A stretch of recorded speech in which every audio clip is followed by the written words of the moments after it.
Graças e paz a todos.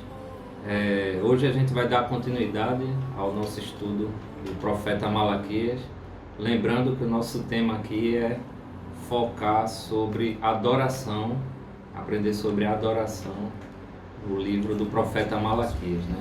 Como Deus vê a adoração dos seus filhos, certo? A gente vai aprender com a vida daquele povo da época de Malaquias, as práticas dele, e a gente vai fazer um paralelo com nossos dias e ver que tipo de adoração a gente está tendo, está praticando para o Senhor, certo? A gente já aprendeu um pouco sobre adorar a Deus em meio às dificuldades, né? O povo estava passando por muitas dificuldades naquela época, dificuldade financeira, insegurança, né? Opressões, desânimo, uma expectativa que eles tinham de algo que não tinha chegado e parece que ia demorar a chegar, né? Que é a restauração do reino de Israel, né? Aquela glória através do Messias, e muitos anos tinham se passado e nada disso tinha se concretizado. Então a gente vai falar hoje sobre adorando a Deus, sendo fiel na sua palavra, né? A gente falou sobre adorando a Deus mesmo em meio à dificuldade, adorando a Deus com honra, né? A gente falou um pouco sobre a questão do que a gente oferece a Deus, né? Se a gente oferece o melhor ou se oferece o resto para o Senhor. Então também foi a atitude daquele povo naquela época, e o Senhor vai questionar isso a eles. E hoje a gente vai falar sobre a fidelidade na palavra de Deus, e isso caracteriza uma adoração, certo? Para o Senhor. Então, lembrando que a questão aqui, a adoração, é muito mais do que o culto, né? O culto, aquele culto presencial que a gente está lá nos domingos, a gente como igreja, ou eles aqui na época em reunião no templo, né? A adoração é muito mais além do que isso. É uma vida diária, né, em louvor a Deus, em comunhão com o Senhor, naquilo que a gente faz, naquilo que a gente oferece ao Senhor. Isso vai caracterizar a adoração. Então hoje a gente vai falar sobre isso. Ser fiel na palavra também é um ato de adoração. A gente vai ler aqui o texto de Malaquias, capítulo 2, e a gente vai ler do versículo 1 até o 9. E agora esta advertência para vocês, ó sacerdotes: se vocês não derem ouvido e não se dispuserem a honrar o meu nome, diz o Senhor dos Exércitos, lançarei maldição sobre vocês, e até amaldiçoarei as suas bênçãos. Aliás, já amaldiçoei, porque vocês não me honram de coração. Por causa de vocês, eu destruirei a sua descendência. Esfregarei na cara de vocês os excrementos dos animais oferecidos em sacrifícios em suas festas, e lançarei vocês fora com os excrementos. Então vocês saberão que fui eu que lhes fiz esta advertência, para que a minha aliança com Levi fosse mantida, diz o Senhor. A minha aliança com ele foi uma aliança de vida e de paz, que na verdade lhe dei para que me temesse. Ele me temeu e tremeu diante do meu nome. A verdadeira lei estava na sua boca, e nenhuma falsidade achou-se em seus lábios. Ele andou comigo em paz e retidão, e desviou muitos do pecado. Porque os lábios do sacerdote devem guardar o conhecimento, e da sua boca todos esperam a instrução na lei. Porque ele é o mensageiro do Senhor dos Exércitos. Mas vocês se desviaram do caminho, e pelo seu ensino causaram a queda de muita gente. Vocês quebraram a aliança de Levi, diz o Senhor dos Exércitos. Por isso eu fiz que fossem desprezados e humilhados diante de todo o povo. Porque vocês não seguem os meus caminhos, mas são parciais quando ensinam a lei.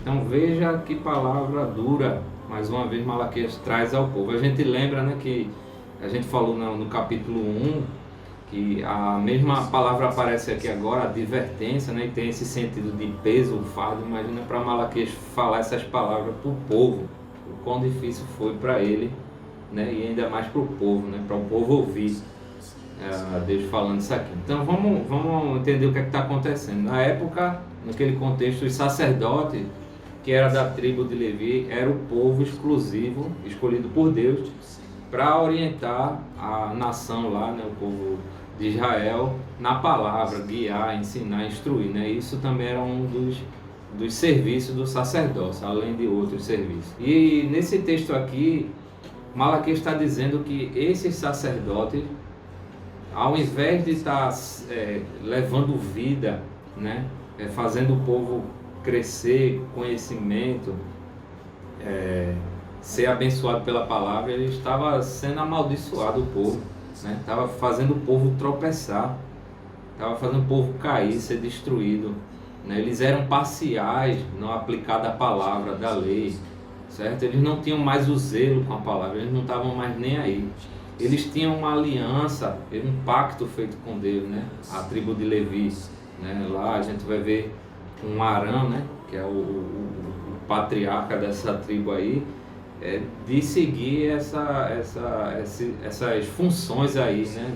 Espiritual, né? Cuidar do povo espiritualmente, ser fiel na lei. E duas coisas aqui para a gente pensar, né? A primeira é que os sacerdotes, além de não estar orientando o povo direito na palavra, né, os tipos de sacrifício que eles estavam oferecendo, que estava deixando passar de sacrifício, eram impuros, né? E o Senhor está dizendo aqui, ó, que faria com eles o seguinte: eles pegariam o excremento dos animais sacrificados e passaria na cara deles. Vê que palavra difícil de ouvir, né? Excremento, para quem não sabe, a gente pode traduzir como as fezes do animal, né? Então o Senhor está dizendo que ia pegar aquilo ali, o pior, né? E esfregar na cara dos sacerdotes, né? Aqueles que estavam responsáveis por ensinar a palavra, porque eles quebraram essa aliança, né? A aliança de Levi. E o Senhor também lembra aos levitas aqui, os sacerdotes, né? Daquele pacto que ele fez lá em Deuteronômio 28. Então vale a pena dar uma lida lá depois, o pacto que o Senhor fez, né? Se vocês forem fiéis, vocês serão abençoados, mas se vocês forem infiéis, as maldições, né? As coisas ruins vão acontecer na terra, no meio de vocês. E aí o Senhor lembra dele, né? Eu os amaldiçoei, aliás, já tenho os amaldiçoado. Tudo isso que vocês estão passando aí de sofrimento, de dificuldade, é por conta da atitude de vocês, né? Então o Senhor lembra isso aqui. Uma outra coisa que é importante para a gente ver, e eu queria fazer um paralelo para a gente refletir com a nossa aliança que a gente fez com o Senhor Jesus, a nova aliança. A gente lê lá no versículo 5 até o 8, uma coisa bastante interessante. Quando a gente faz esse paralelo aí com Jesus, é bem parecido, né? Ele diz assim: a minha aliança com ele foi uma aliança de vida e de paz, que na verdade lhe dei para que me temesse. Ele me temeu e tremeu diante do meu nome. A verdadeira lei estava na sua boca, e nenhuma falsidade achou-se em seus lábios. Ele andou comigo em paz e retidão, e desviou muitos do pecado. Porque os lábios do sacerdote devem guardar o conhecimento, da sua boca todos esperam a instrução na lei. Porque ele é o mensageiro do Senhor dos Exércitos. Mas vocês se desviaram do caminho e pelo seu ensino causaram a queda de muita gente. Vocês quebraram a aliança de Levi, diz o Senhor dos Exércitos. Malaquias aqui está se referindo à aliança de Levi. Ele tinha essa responsabilidade. E aqui Deus está lembrando como foi a conduta do sacerdote Levi, né? Alguém que fez uma aliança de vida, de paz, que andou na verdade, que ensinou a muitos, que temeu o seu nome, né? Que ensinou a retidão, que fez muita gente se desviar do pecado, ensinando o correto, né? Mostrando que o Levi, o sacerdote Levi, era alguém que era exemplo de ser o mensageiro do Senhor. Agora, quando a gente faz esse paralelo para Jesus, a gente troca aqui o nome Levi e bota Jesus, né? A gente sabe que o Senhor, por meio de Jesus, fez uma aliança conosco e nos constituiu sacerdotes, né? Não mais uma tribo, mas todo o povo que compõe a igreja é chamado sacerdote do Senhor. E aí a gente pode pensar aqui, né? Usar essas palavras aqui que ele usou para Levi, usar para Jesus. A minha aliança com ele, Jesus, foi uma aliança de vida e de paz, que na verdade lhe dei para que me temesse. Ele me temeu e tremeu diante do meu nome. A verdadeira lei estava em sua boca e nenhuma falsidade achou-se em seus lábios. Ele andou comigo em paz e retidão e desviou muito do pecado, porque os lábios do sacerdote devem guardar o conhecimento e da sua boca todos esperam a instrução na lei, porque ele é o mensageiro do Senhor dos Exércitos. Mas vocês se desviaram do caminho e vocês quebraram a aliança de Jesus. Então vamos pensar sobre isso, né? Como a gente está tratando a palavra de Deus, né? Nós que somos chamados sacerdotes, né? Vamos ler um texto aqui interessante, 1 Pedro capítulo 2, versículos 5 e 9. Olha o que Pedro fala para a igreja aqui. Ele diz assim, ó: vocês também estão sendo utilizados como pedras vivas na edificação de uma casa espiritual para serem sacerdócio santo, oferecendo sacrifícios espirituais a Deus, aceitáveis a Deus por meio de Jesus Cristo. Aí versículo 9: vocês porém são geração eleita, sacerdócio real, nação santa, povo exclusivo de Deus, para anunciar as grandezas daquele que os chamou das trevas para a sua maravilhosa luz. Fazendo uma aplicação para os nossos dias, todos nós cristãos temos uma aliança com Jesus, né? E somos chamados de sacerdócio real. E sendo sacerdócio, a nossa função também, né, a nossa missão é cuidar da palavra de Deus, é como a gente zela pela palavra, em buscar conhecer, em buscar ser o anunciador, como o Pedro falou aqui, né, para proclamar as coisas de Deus. E para a gente refletir como é que a gente está nessa situação em relação à palavra de Deus, né? Como está a nossa vida, né? O quanto eu tenho buscado da palavra de Deus, buscado aprender, a zelar, a cuidar, né? No nosso mundo religioso atual, a gente vê muitos líderes religiosos que é a mesma situação lá da época de Malaquias, né?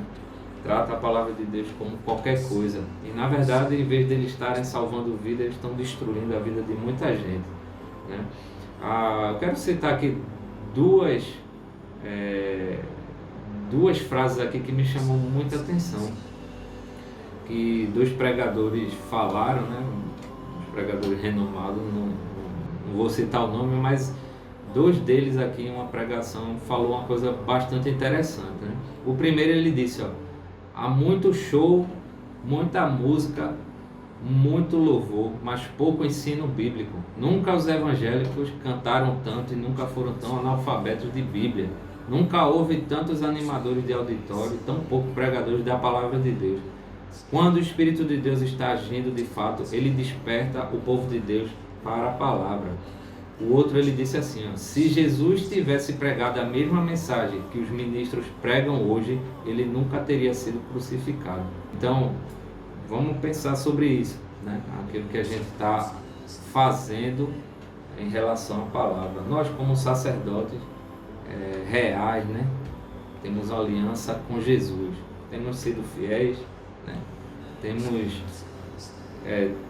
tido o prazer, a sede de querer aprender a sua palavra, né? Como Pedro vai dizer lá na sua carta, na primeira carta de Pedro, capítulo 2, versículo 1 e 2, ele diz: portanto, livrem-se de toda maldade, de todo engano, hipocrisia, inveja e toda espécie de maledicência. Como crianças recém-nascidas, desejem de coração o leite espiritual puro, para que por meio dele cresçam para a salvação, agora que provaram que o Senhor é bom. Para a gente pensar, ser fiel a Deus, ser fiel à palavra de Deus, buscar o zelo, né? A sede, o desejo de aprender, de ensinar, também é uma forma de adorar a Deus. Para a gente finalizar aqui, eu quero ler o texto de 1 Pedro, capítulo 3, versículo 15. Antes, santifiquem Cristo como Senhor em seu coração. Estejam sempre preparados para responder a qualquer pessoa que lhe pedir razão da esperança que há a vocês. Estamos preparados para responder a razão da nossa fé, estamos preparados para instruir aquelas pessoas que querem aprender a palavra de Deus. Então pense nisso, né? Adore a Deus sendo fiel à sua palavra. Que Deus lhe abençoe e até a próxima. We are in excelsis Deo.